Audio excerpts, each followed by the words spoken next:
Pablo permaneció por 3 meses en la sinagoga. También algo que no era común, porque por lo general Pablo entraba en una ciudad y si había una sinagoga, predicaba en la sinagoga. Mas muchas veces era en la primera vez que ya había oposición. En algunos lugares ha sido en 3 veces, mas en Éfeso estuvo por 3 meses. Por 3 meses. Estos mismos judíos en su segundo viaje, recordamos en su segundo viaje, él también fue a Éfeso. Y en esa oportunidad él tenía prisa por regresar a Jerusalén y permaneció poco tiempo en Éfeso. Asimismo que los judíos de la sinagoga le pidieron que permaneciera más tiempo para que les enseñara la palabra. Asimismo Pablo tuvo que salir en dirección a Jerusalén y les prometió que Dios mediante iría a regresar. Cumpliendo su promesa, regresó a Éfeso en su tercer viaje y permaneció por 3 años. Y permaneció en un principio 3 meses en la sinagoga. Cuando estuvo predicando en esos 3 meses, después de esos 3 meses sucedió algo que vimos hace 3 semanas. El corazón de esas personas se endurecieron.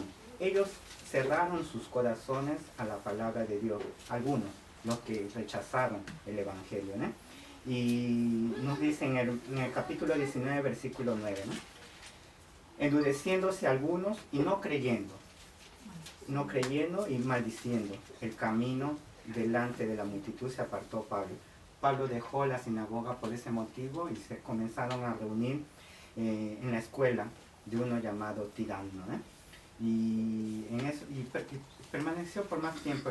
Luego vimos que Dios usaba a Pablo para hacer muchos milagros, ¿eh? Vimos que aún las prendas de Pablo eran usadas y Dios en su soberanía sanaba a los enfermos y expulsaba a los espíritus malos de las personas que estaban poseídas, ¿eh? Luego más adelante vimos que en ese periodo de tiempo en que Pablo está predicando el Evangelio, está predicando la palabra de Dios, muchas personas se convirtieron y esas personas dejaban su antigua forma de vivir. Muchos de ellos estaban dedicados a la magia y ellos en un momento quemaron los libros que usaban para practicar la magia, y nos dice en el versículo 19, ¿no? Y todos esos libros que ellos quemaron tenían un precio altísimo de 50,000 piezas de plata. En esa época una pieza de plata significaba el salario de un día. Eso quiere decir que eran 50,000 días de trabajo de una persona común, ¿eh? Era una cantidad de dinero altísimo, ¿no? Y en el versículo 20, era el centro de todo el pasaje que leímos del ministerio de Pablo en la ciudad de Éfeso, que así crecía y prevalecía poderosamente la palabra del Señor. Podía haber oposición, podía haber lo que fuese, mas la palabra de Dios prevalecía y crecía. Eso quiere decir que personas se convertían, personas eran convertidas por el Señor, traídas hacia el Señor, y personas creían en el Evangelio, se arrepentían y creían en Cristo, ¿no? Más adelante, en el 21, nos dice que Pablo se propuso en espíritu ir a Jerusalén. ¿Por qué mencionamos esto? Porque vamos a ver en el capítulo 20 que Pablo sale de Éfeso, mas vemos que antes de que haya ese alboroto que vamos a ver rápidamente en estos versículos siguientes, Pablo ya se había propuesto ir a Jerusalén. Eso significa que Pablo no sale de Jerusalén debido al disturbio, sino porque ya estaba en su corazón y ya había cumplido el tiempo necesario para que él estuviese allí, para fortalecer en la fe a los discípulos, a los hermanos que se encontraban en Éfeso, los nuevos convertidos, que el Señor había convertido en la ciudad de Éfeso. Y sucedió este alboroto. Recordamos que fue dirigido por Demetrio, un platero, una persona que se dedicaba en la fabricación de pequeños templos, templecillos de Diana, que eran como amuletos, que las personas en Éfeso y otras ciudades que venían para adorar a esa diosa en Éfeso, adquirían como amuletos y adquirían como para ofrecerlo como ofrenda en el templo de Diana. Vimos que esta persona dirigió un alboroto, dirigió una reunión, primero entre las personas que hacían que estaban vinculadas en ese tipo de negocio. Recordamos que ellos personas que meditamos en lo siguiente, si recordamos bien, que la religión falsa. ¿Por qué hay tantas religiones falsas? Porque la persona caída, la persona que no ha sido regenerada, quiere vivir en su pecado. Y la religión falsa es lo que le proporciona a las personas eso, hacer lo que ellos quieren. Quieren vivir en pecado y las religiones falsas le proveen eso.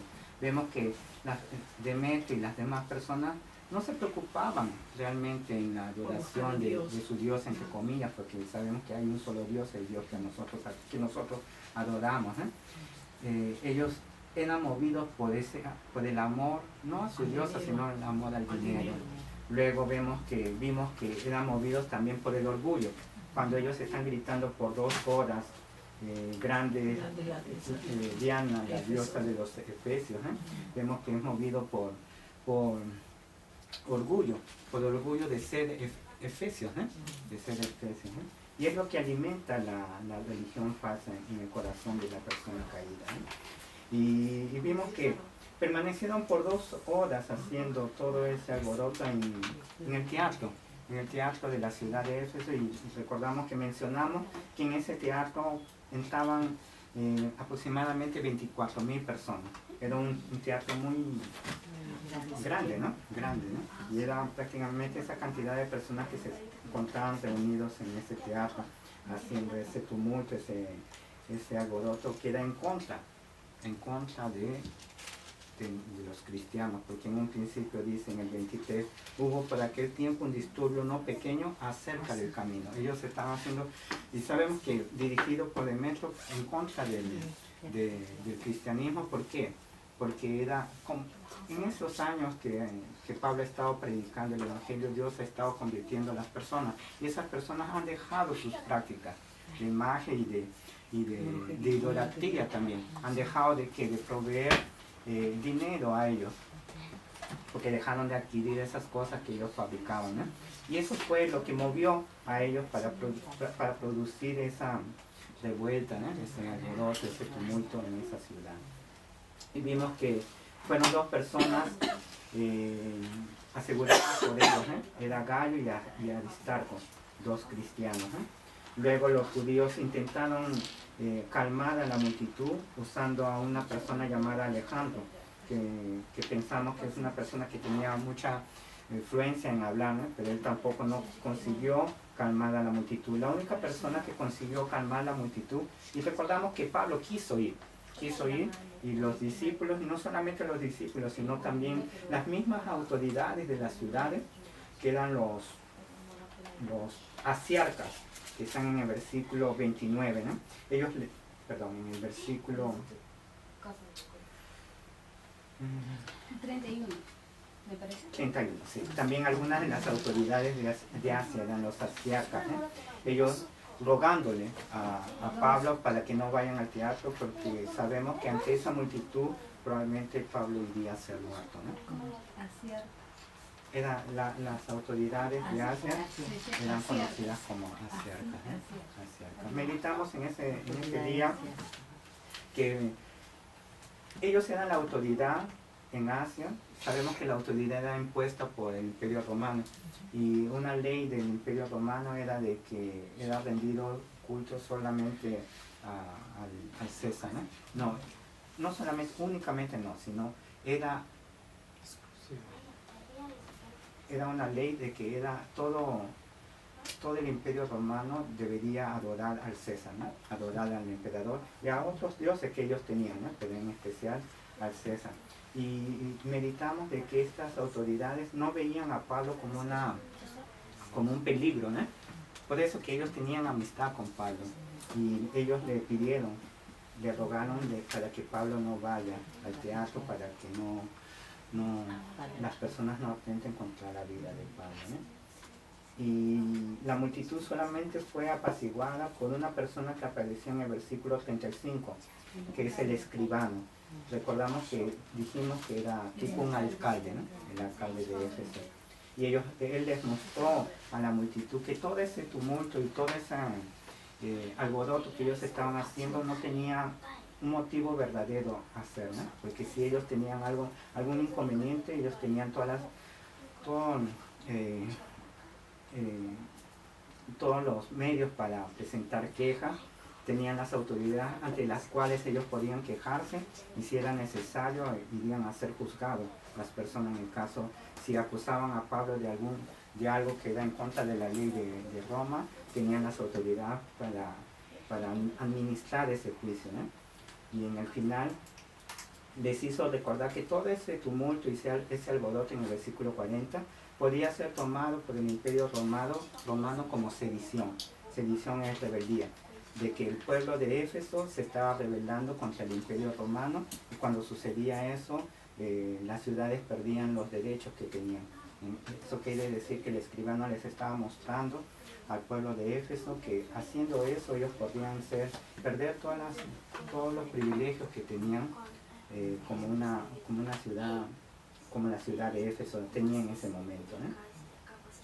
Y toda la multitud regresó, ¿no? Regresó a sus lugares. Y es de esa manera que entramos en el versículo 20 en esta semana, ¿no? Pablo se encuentra aún en Éfeso y empezamos en el versículo 1. Nos dice, después que cesó el alboroto. ¿A qué alboroto se refiere Lucas? Al alboroto que hemos visto, que viene desde el versículo 23 hasta el versículo 41. ¿No? ¿Qué sucedió? Después de que cesó el alboroto, llamó Pablo a los discípulos. ¿A quiénes son estos discípulos? A los discípulos de la ciudad de Éfeso, a los discípulos de la iglesia de Éfeso. Cristianos, cristianos de la iglesia de Éfeso. Y habiéndolos exhortado y abrazado, se despidió y salió para ir a Macedonia. Vamos a leer hasta el versículo 2. Y después de recorrer aquellas regiones y de exhortarles con abundancia de palabras, llegó a Grecia. Vemos que Pablo sale de la ciudad de Éfeso, como mencionábamos, no fue por el alboroto, sino porque ya lo tenía en su corazón el ir, porque habían otras ciudades donde él había sembrado iglesias. Y los hermanos necesitaban que Pablo vaya a esas ciudades. ¿Para qué? Para que les enseñe la palabra de Dios. Vamos a ver, porque aquí en el versículo 1 menciona. ¿Usted cómo dijo? Que no es que Pablo salió por el alboroto, sino que tenía que ir a predicar a otros lados. Vemos en el versículo, es lo que mencionamos hace un momento, en el versículo 21. Pablo se propuso en espíritu ir a Jerusalén, y esto sucede, y esto lo describe Lucas antes de suceder el alboroto. El alboroto está en el versículo 23 hasta el versículo 41. Vemos que la salida de Pablo de la ciudad de Éfeso no es porque él estaba huyendo, no era porque los efesios lo expulsaron, sino porque él ya tenía. Y es más, él no sale inmediatamente después del alboroto, porque dice aquí, llamó Pablo a los discípulos y habiéndolos exhortado y abrazado se despidió y salió para ir a Macedonia. Él aún permaneció en Éfeso un tiempo, un corto periodo de tiempo, más aún exhortando. Y vamos a prestar atención a esta palabra, exhortando, porque se repite en el versículo 2. Y después de recorrer aquellas regiones, ¿a qué regiones se refiere? A la región de Macedonia y de Acaya. Recordamos que es el norte y el sur de Grecia, ¿no? Y dice, y de exhortarles con abundancia de palabra, llegó a Grecia. ¿Qué es lo que Pablo hacía? Exhortaba. ¿Y cómo es que le exhortaba? Primero vamos a ver qué significa la palabra exhortar. En el original griego, exhortado aquí es la palabra parakalesas, y el verbo es parakaleo, que es exhortar. De la palabra parakaleo que proviene un nombre del Espíritu Santo, paracleto. Cuando en nuestro Señor Jesucristo dice en Juan capítulo 14, que era mejor que él se vaya porque iría a enviar al Consolador, ¿no? Juan 14. Eso mismo, Consolador. 14, 16. Y yo rogaré al Padre, dice nuestro Señor Jesucristo, y os dará otro Consolador para que esté con vosotros para siempre. Un nombre del Espíritu Santo es Consolador. Y es la palabra, en el original griego es paracleto, que proviene del verbo parakaleo, que es traducido a veces como exhortar y a veces como consolar.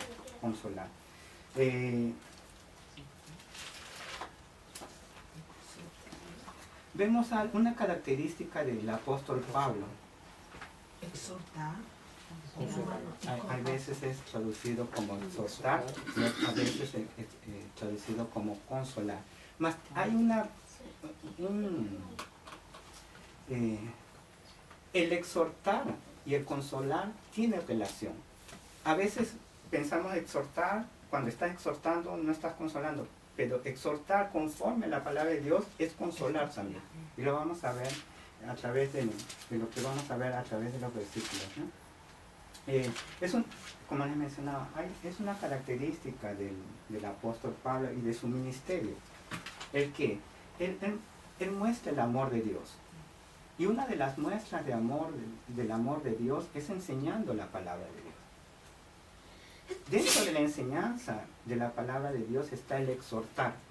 Pero no exhortar de la manera conforme a la sabiduría humana, sino conforme a la palabra de Dios. ¿Cómo? Enseñando la verdad. Cuando el Señor usa a alguien y nos muestra la verdad, que es la verdad absoluta, la verdad que es la verdad de Dios, nos muestra por medio de las Escrituras. Dios usa personas para mostrarnos la verdad, para mostrarnos a través de las Escrituras la verdad. Cuando es mostrado la verdad en nuestras vidas, también nosotros vemos nuestro pecado. Cuando nosotros vemos nuestro pecado, ¿qué es lo que hace un cristiano?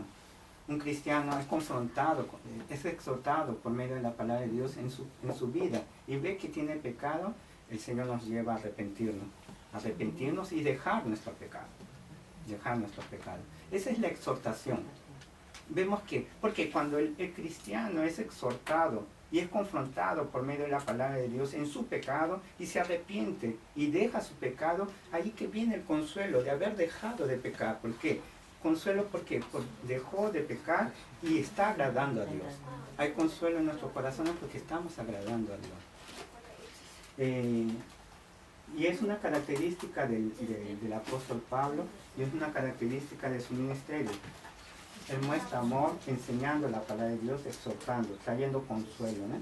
Hemos visto en el mismo libro de Hechos, una y otra vez Pablo está exhortando, en el capítulo 14, versículo 22.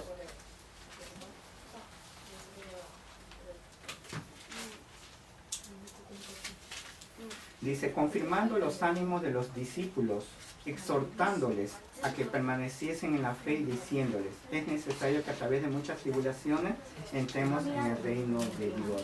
Es cuando está en lista, cuando Pablo está predicando en lista. En el capítulo 15, versículo 22, cuando ellos están en el concilio en Jerusalén y junto con Pablo y con Bernabé son enviados dos hermanos de la iglesia de Jerusalén, Judas y Silas, y Judas y Silas, como ellos también eran profetas, consolaron y confirmaron a los hermanos con abundancia de palabra. Este consolar también es la misma palabra para caleo, para calezas del verbo para caleo. En el capítulo 16, versículo 40. Entonces, saliendo de la cárcel, entrando en casa de Lidia y habiendo visto a los hermanos, los consolaron y se fueron.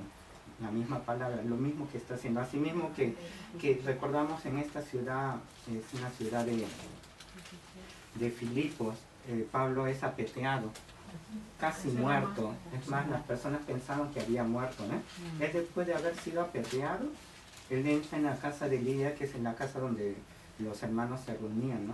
Donde la iglesia de Filipos se reunía. Y ¿qué hace? El 16. Él consuela a los hermanos. El 16. 16:40. 16:40.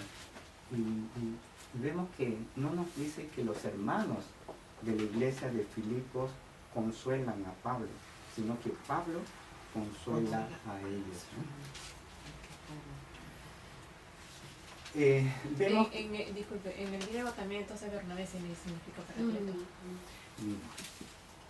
Porque él es hijo de la consolación. Hijo de consolación. Pero es otra palabra, ¿no? Es otra palabra. El Bernabé el nombre Bernabé significa hijo de consolación. La palabra, el nombre Bernabé. Bernabé. Y Bernabé no es para Su traducción. el mismo nombre Bernabé significa hijo de consolación. Como diciendo, el nombre Ernesto tiene significado. El nombre de Bernabé, el nombre Bernabé significa hijo de consolación. En esa época, y aún, ¿no? Casi todos los nombres tenían un significado, más todos los judíos, los nombres de los judíos tenían un significado, y los padres buscaban un nombre con un significado en especial para colocarle a sus hijos, ¿no? Y vemos que Dios mismo llamaba y cambiaba el nombre de las personas en base al significado, y es más, Dios mismo se manifiesta a su pueblo con diferentes nombres, vimos mostrando sus atributos, hasta que llegó a Moisés y Dios se revela con el nombre de Yahweh, que es yo soy, todo lo que Dios es. Más recordamos, por ejemplo, a Abraham, no se reveló Dios como Yahweh, sino como Shaddai, que es el Shaddai, que es el Todopoderoso.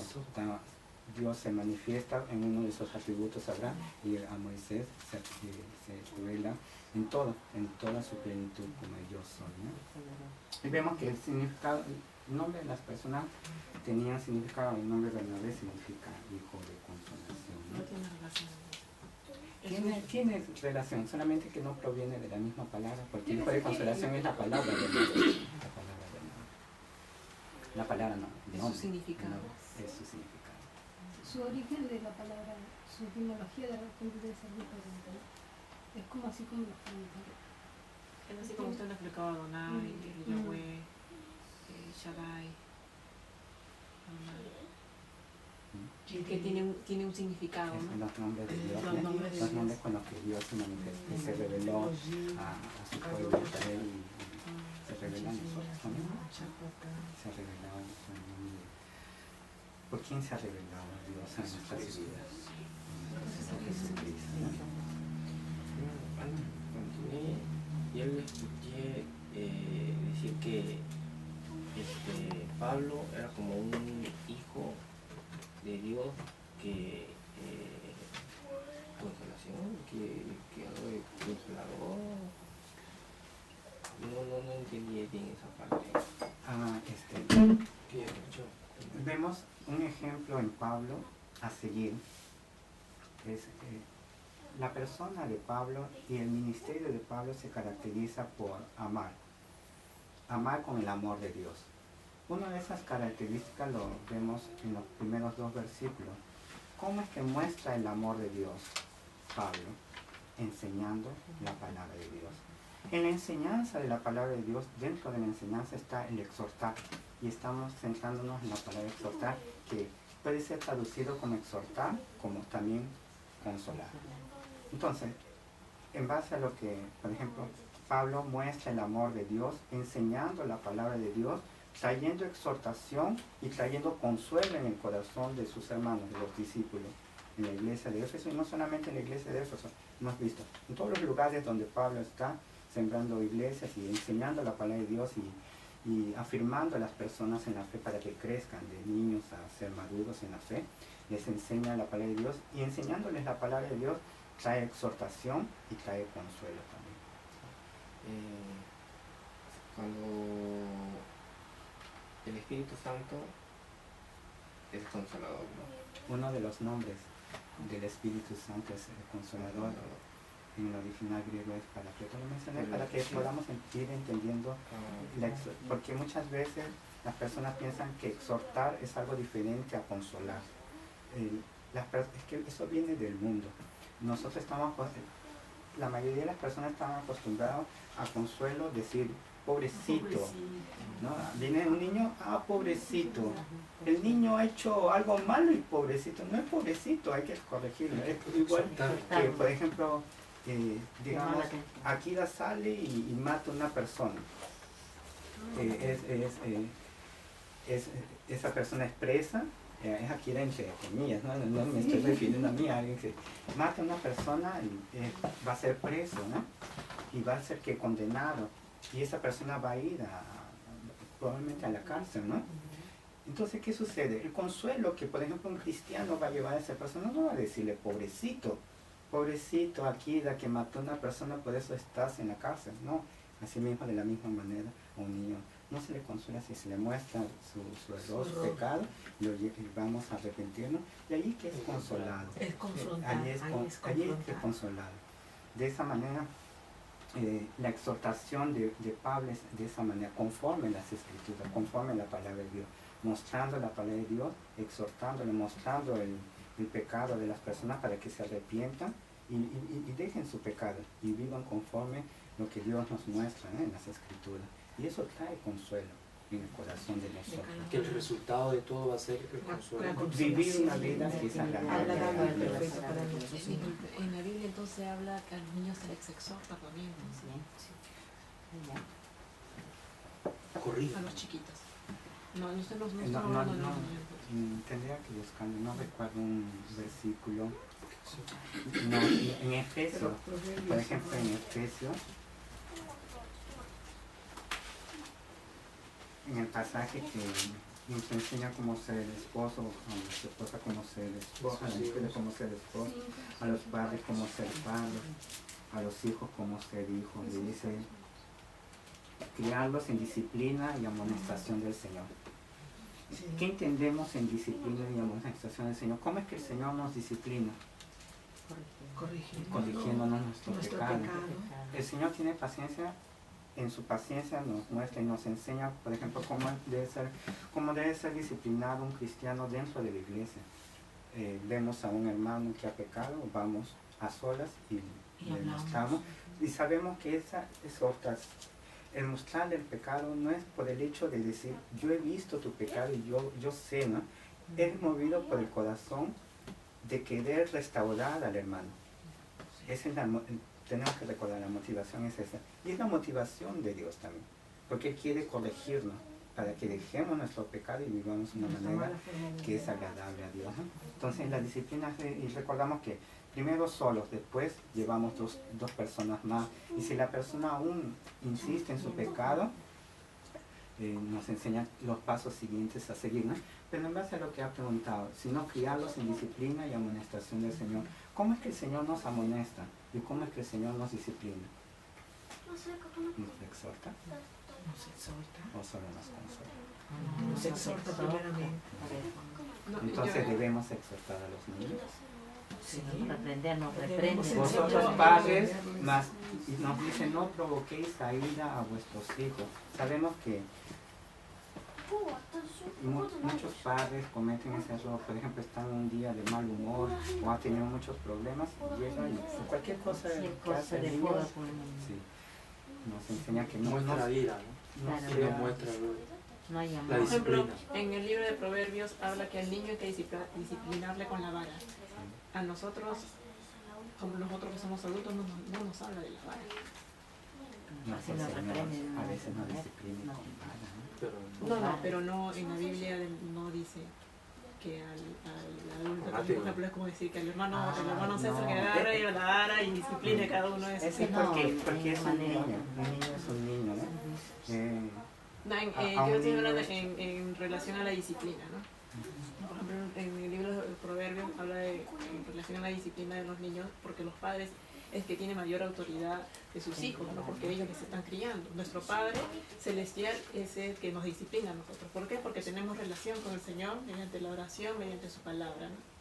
Entonces, el Señor a usted está hablando que Él nos exhorta, así como Pablo exhortó a los que Él estaba predicando, estaba hablando en amor, ¿no? Que está hablando que Vemos la Pablo relación tenía que amor, está la ¿no? palabra exhortación con consolación.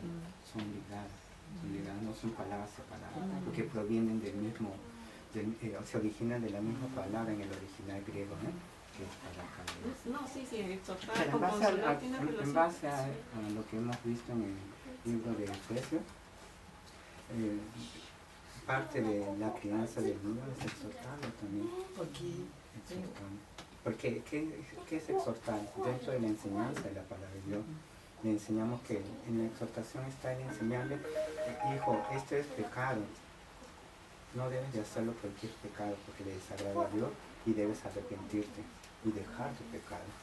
Cada vez que un padre corrige a su hijo, no lo puede hacer sin explicarle, porque el niño va a decir, me está pegando,